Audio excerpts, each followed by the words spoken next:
भगवान शिव पार्वती की अमर कथा। नमस्कार भाइयों बहनों, जय मां गायत्री। आप सभी का मेरे YouTube चैनल शुभकर माही अष्टमी में स्वागत है।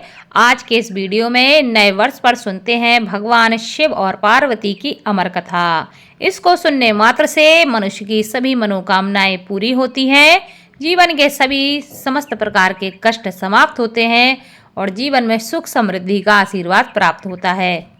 पौराणिक कथा के अनुसार एक बार माता पार्वती ने बड़ी ही उत्सुकता से भगवान महादेव से यह प्रश्न किया कि ऐसा क्यों होता है कि आप अमर और अजर हैं और मुझे हर जन्म के बाद नए स्वरूप में आकर फिर से कठोरों वर्ष तपस्या के बाद आपको प्राप्त करना होता है।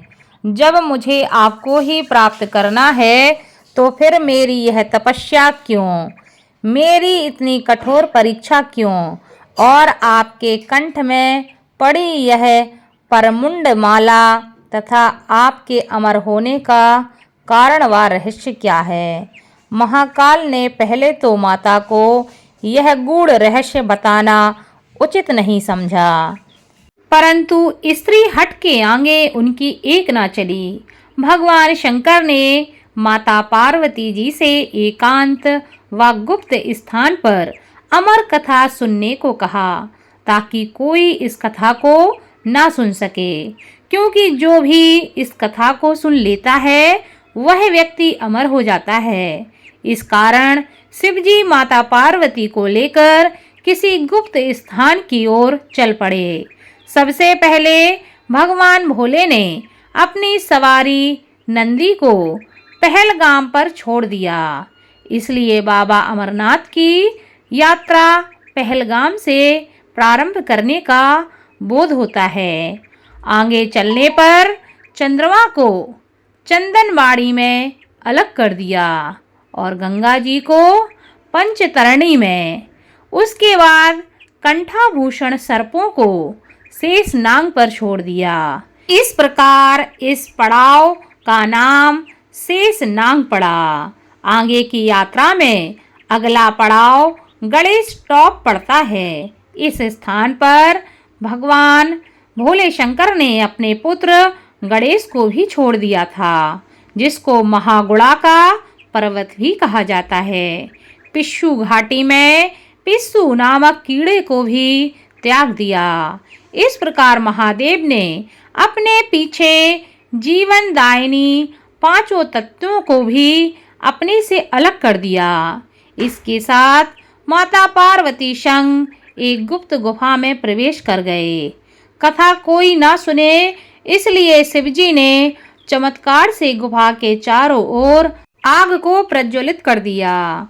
उसके बाद भगवान शिव ने माता पार्वती से कहा कि हे पार्वती, इस कथा को सुनने में बीच में मत सोना।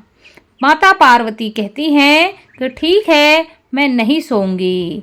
तो भगवान कहते हैं कि जब भी मैं कथा सुनाऊं तो तुम बीच में हूँ की आवाज़ लगाती रहना, ताकि मुझे पता चलता रहे कि तुम सोई नहीं हो, तुम जाग रही हो और मेरी कथा को सुन रही हो।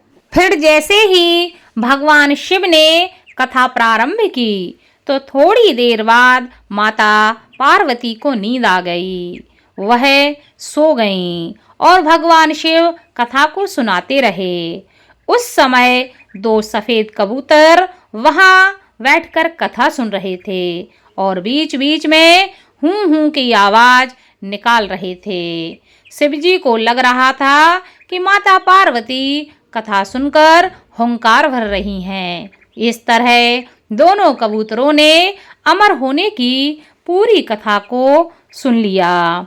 कथा समाप्त होने पर भगवान शिव का ध्यान माता पार्वती की ओर गया तो वह देखते हैं कि पार्वती तो सो रही हैं, तो फिर यह हामी कौन भर रहा था।